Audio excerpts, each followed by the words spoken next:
The only person that I've really even come close to comparing this guy to is Bo Jackson. Ooh. You remember Bo? Yes. He's just taking off and just outrunning people. Yes. That's what Saquon is. And he was a big dude, too. Big dude. You're tuned in to the Ross Tucker Football Podcast, guiding your gridiron journey, none other than your host, former NFL lineman, Ross Tucker.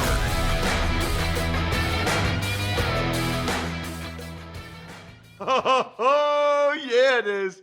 But it's not just any Ross Tucker Football Podcast.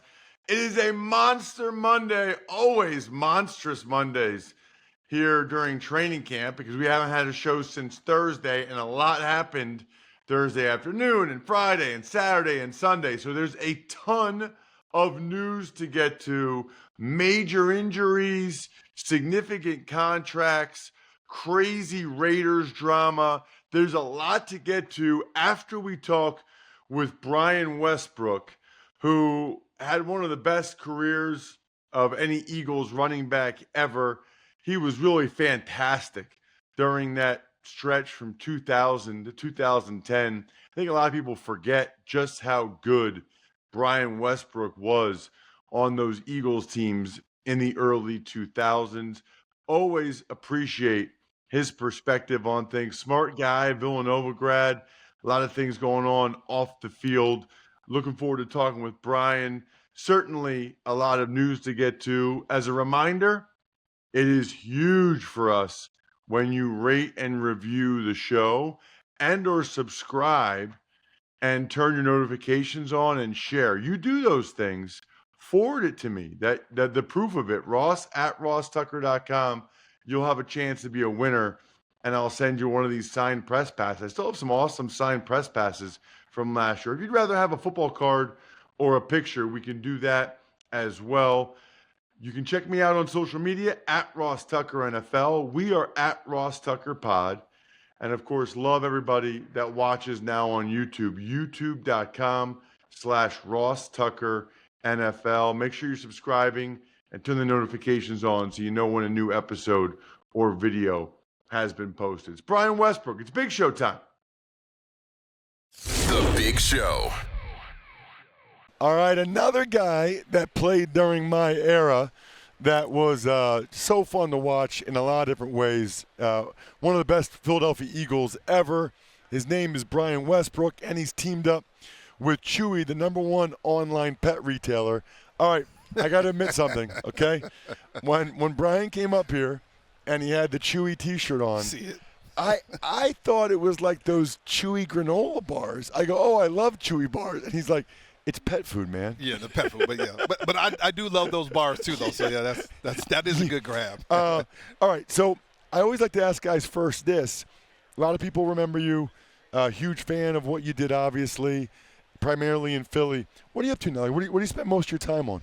You know, I was doing TV and radio. I mean, we worked together Yeah. long ago, and I really enjoyed it. But I was spending too many hours, man, just too many hours going over tape and stuff like that. And I felt it like if I could spend 60 hours a week going over tape, I can spend 60 hours a week working on my own businesses. And Right. So I've started a real estate development company. Actually, we've had that for a few years now. Where is it? We're doing affordable housing in Philadelphia. Awesome. Really up and down the Mid-Atlantic area. Okay. We're doing affordable housing there. I have also a engineering staffing company. Yep. And so we're doing that in the Mid-Atlantic region as well. And then the biggest thing, really, my heart is with my foundation, the Brian Westbrook Foundation, where we are really focused on educating, empowering, and providing access to opportunities for our young kids. And so it's a special moment for us. That is awesome. And what people might not know about Brian, he's always been a businessman. Yeah. Like, smart dude, went to Villanova. I remember when I was working for SiriusXM when I first started, and you were still playing, and I think you came back and SiriusXM wanted to interview you, and I don't know if you didn't want to or whatever, but you're like, what's up with the stock price, man? Hey, I needed that. I needed that stock price right there too. So so basically what you said is, rather than doing the TV radio stuff, you're putting the time into things that you actually have ownership and equity in, and can really grow to give your family even more financial security. That's the game plan. Yeah. Yeah. I think things are working out really well. Just like you. I remember before the Ross Tucker show, I mean, you were kind of doing your thing, Yeah. and now you're putting it right into your own show. I mean, it's been amazing to watch your growth and watch the things that you've thanks, been able man. to do, man. Inspiring. I appreciate Truly inspiring, that. man. I'm trying. Congratulations. I'm trying to avoid a real job as long as I Hey, possibly we can. push it off as long as we can, right? Hey, so curious to get your thoughts on sort of the running back resurgence this year. Yeah. And maybe I'll take a step back before that. We've seen what contracts have been like for running backs. We've seen this narrative that kind of dissipated this year, but that running backs are a dime a dozen. Yep. Don't take them in the first round. Don't pay them. Get a second or third round pick. Play them for 4 years. Don't give them a second contract. I kind of think on some level, even though you've been retired for a while, that's got to bother you, right? That they act like the position doesn't matter? It does. And what we've seen this year, and I'll just use Philadelphia as an example. Miles Sanders was a really good running back. DeAndre Swift, really good running back. But the difference between Saquon and both of those guys is night and day. Yeah. Right? And this is how good Saquon is. And really, I'm talking about the running back position as a whole. Saquon has made A.J. Brown all-pro, Devontae Smith, another all-pro type of player, Yeah. Dallas Goedert, Jalen Hurts. You're talking about guys that are all-stars in a football team in the league. He's made those guys not even mentioned. When's the last time we talked about A.J. Brown? We're talking about Saquon Barkley. That's how good Saquon Barkley has been this year. And really, of course, a lot of the credit goes to the offensive line. But when I see Saquon, I'm seeing Saquon, the guy that I saw in Penn State, breaking off runs, making people miss. When you're saying, he's not playing against the best talent in the world. Now he's doing those same things against the best talent in the world, and it's made all the difference in the world. So when you talk about running backs, you're saying, well, yeah, you can get by with another guy, just a guy. But if you want to have a great offense, you got to get a great player back there. And Saquon, Derrick Henry has shown that. Gibbs out there in Detroit has shown that. Those are difference makers. Of course you can get by just with a guy. But if you want a difference maker, you got to get yourself a great running back. It's funny. I did a Ravens game this year for CBS, and John Harbaugh said, we're a running team. What would it be like if we had a really good runner? Yep. Because the Ravens had never really invested in the position either. That's right. So they get Derrick Henry, and we saw the year he had. Yep. And I think you make a really good point. You can have a successful running game without those guys, but the difference between good and great, it's a big difference. Well, just think about how it changes your game, though. It changes your offensive philosophy. Now we're saying, what, Jalen Hurts is not good enough to be a Super Bowl winner. Well, maybe he is, but if you have Saquon there, it changes things. But more importantly, for the defense, it changes how you can play defensively.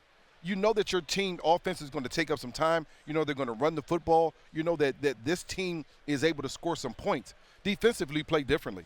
And so I think the addition of Saquon across the board has just been a huge plus with this Eagles offense and defense. Have you ever seen a guy do this?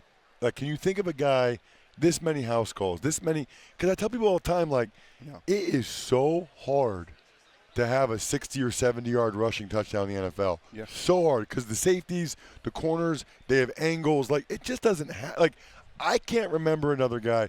Maybe that one Chris Johnson year. He had a bunch, but it's hard. You had a lot of long runs, but I don't even know how many you had. No, not like Saquon is doing it. And he's running away from people. The only person that I've really even come close to comparing this guy to is Bo Jackson. Ooh. You remember Bo? Yes. He's just taking off and just outrunning people. Yes. That's what Saquon is. And he was a big dude, too. Big dude. Saquon, I was just talking to a guy.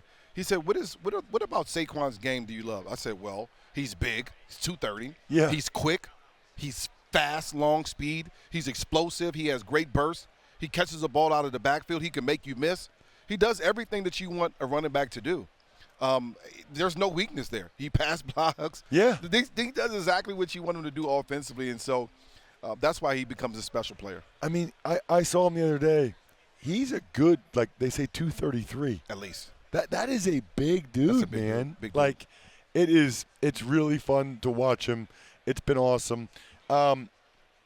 It's also been awesome to watch just the Eagles in recent years. I said to Donovan McNabb earlier, I feel like you guys really got this franchise to this point.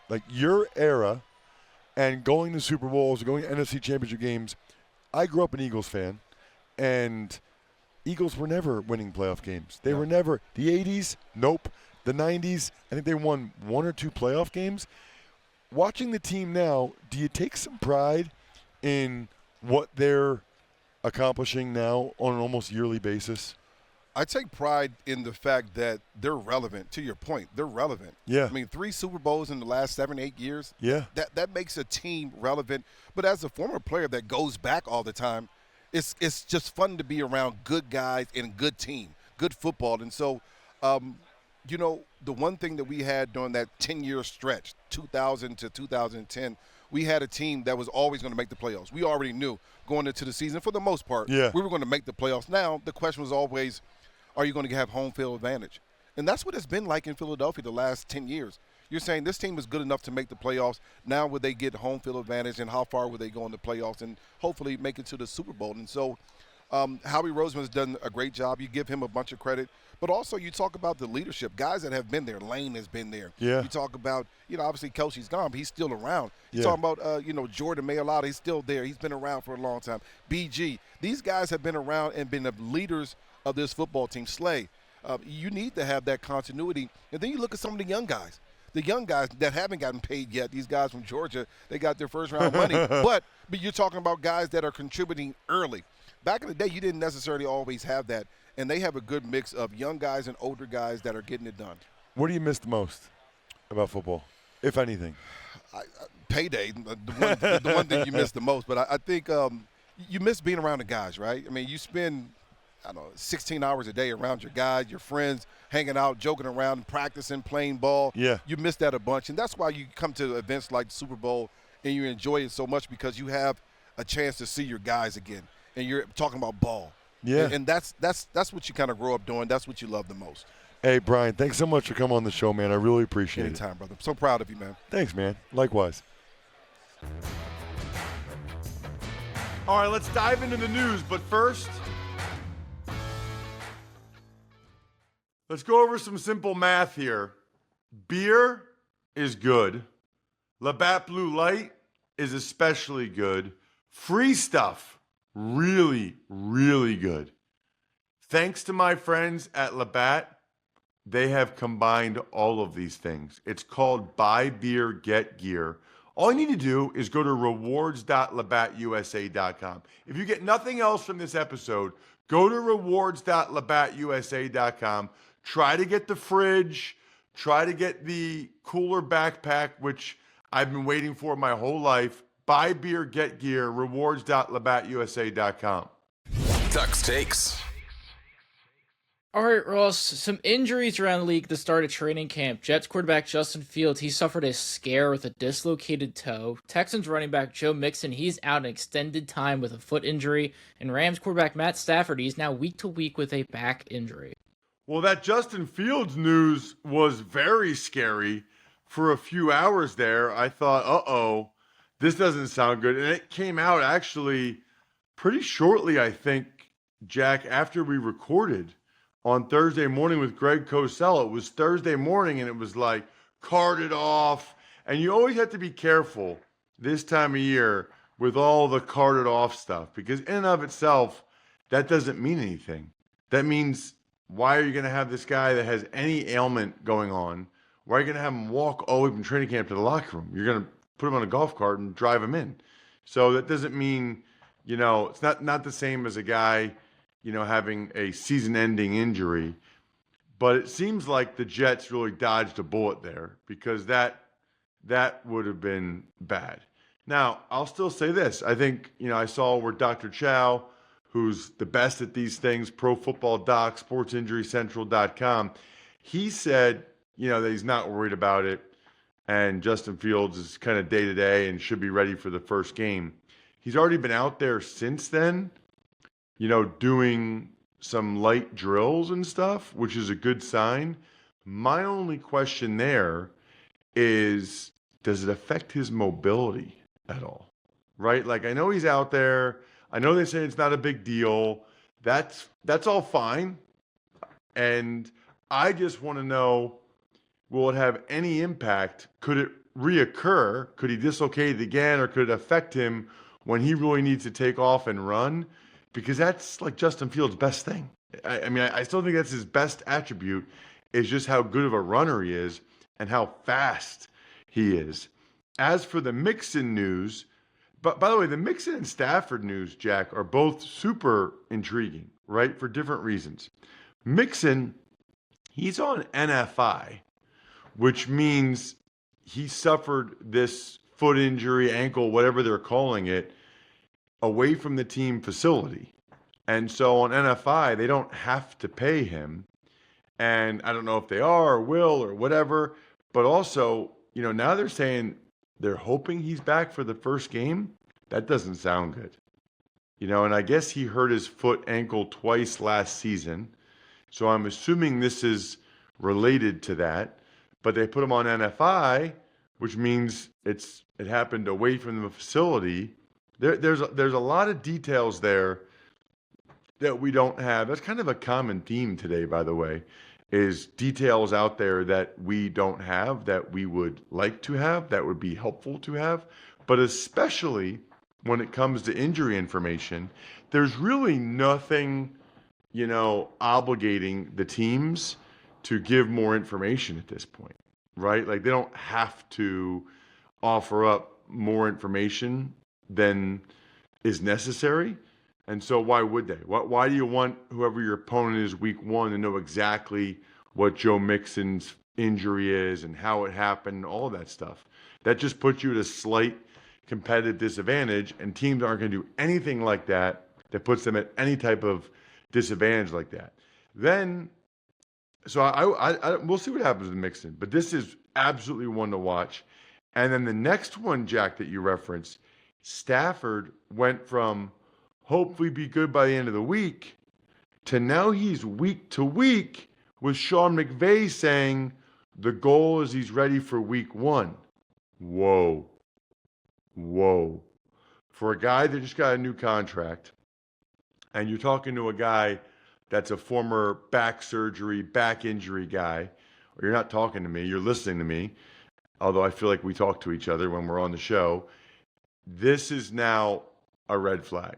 So I would say the Mixon thing is a red flag. The Stafford thing is a red flag. And I'll tell you why. Do I believe that Stafford will probably play in the opener? I do. But two things to note about this. If he's week to week, he's really got something bothering him. This isn't like a one-day back spasm. He's got something orthopedically that's not good, some type of underlying issue. And so that's concerning. And then even if he does rehab it and he's good for week one, how do you know whatever this issue, and by the way, I'm making an assumption here, but I'm guessing it's some sort of disc issue, how do you know that won't rear its head later? I think most people, like myself, that have had back injuries, back surgeries, will tell you there's a time where you like tweak it and, you have spasms, but then you're okay. And then it happens again, but then you're okay. Next thing you know, you're in miserable pain and it's really tough to even get through it. So both of those injuries, Mixon and Stafford, we really, really need to keep an eye on now. As Ian Rappaport phrased it best, our national nightmare is finally over. Shemar Stewart, he finally signs his rookie contract, while Commanders wide receiver Terry McLaurin, he is reported to the team, but he is considered a hold-in with an ankle injury, and he's on the PUP. So these are both topics that we've talked about quite a bit in recent weeks. Let's start with the Shemar Stewart thing. This is all the Bengals had to do. They wanted new language that voided his guarantees if he gets arrested. Okay, well, if you want to insert something into the contract that wasn't in the same player's contract the year before, the same draft pick, Amarius Mims contract the year before, then you have to give something in return. That's how a negotiation goes. A negotiation isn't just, you're doing this, you have to do this. No. They didn't even do that much. They moved up $500,000 of his signing bonus a few weeks. That's a very, very minimal thing. For an NFL franchise, to move up the paying part of the bonus, 500 grand, is like nothing to move that up by a couple weeks, but it's the principle. So kudos to Shemar Stewart and his agent. It's the principle, okay? We're not just going to let you walk over us and just put things in the contract that we don't necessarily want in there. So I liked that quite a bit from Shemar Stewart and his agent. And by the way, the Bengals, they could have had him there the whole spring. They could have had him there first couple of days of training camp. That's all they had to do was do something in return. So if he's sluggish, if he gets off to a slow start, any of those things, just remember it was the Bengals' decision. As for Terry McLaurin, this was my Labatt take last week, right? Like, why are these guys holding out when they should just hold in? Why are they giving up $50,000 per day for no reason? I'm speaking in particular to Terry McLaurin and Trey Hendrickson. And by the way, all the people that reply to that video, they always forgive them for the fines. Anyway, they always just waive the fines. They're not allowed to do that anymore. And yes, they can theoretically give them more money in the new contract to make up for the fines. But I guess I would argue, like, isn't that money that maybe you could have gotten in the negotiations and not had to do the fine? So Terry McLaurin is doing the right thing by holding in. You know, the Commanders seem happy that he's there, happy that he's in the building, according to Dan Quinn. And now he doesn't have to lose $50,000. He gets to go to the meetings. He gets to be a part of everything, but he's not going to take physical risk until he gets his new deal. This is the way it should be done. I love it. The Raiders, they cut their defensive tackle Christian Wilkins, and they're attempting to void his guarantee money. So this is fascinating. Absolutely fascinating. To the point, Jack, where I'm going to make it my Labatt take of the week because I think it's that big a deal. And here's why. It's brought to you by my delicious buddies over at Labatt. With Labatt, you can buy beer and get gear. Go to their website, snap a photo of your receipt, upload it to gain points towards exclusive merch. Any size, any product, anywhere you're buying Labatt. Sign up at rewards.labattusa.com. This is a very, very dangerous game that the Raiders are playing. I'm sure at some point more details will come out, but based on the information available right now, I have no idea how they think they're going to void these guarantees that Wilkins had. It certainly can't be because he doesn't want to get a surgery or because he got a second medical opinion. And I wonder if the Raiders have really thought about the big picture here. Because the message they're now sending, this new regime is now sending to all the agents out there and to all the players out there is that if things don't go well, whether you get injured, a Jones fracture, which is not an easy injury, if things don't go well, we're going to try to do whatever we can to void and get out of your guarantees. I don't know if that's the message you want to be sending prospective players and agents when you're starting a new regime there in Las Vegas with Pete Carroll and the Brain Trust with SpyTech. That was a little bit surprising to me that they would do that.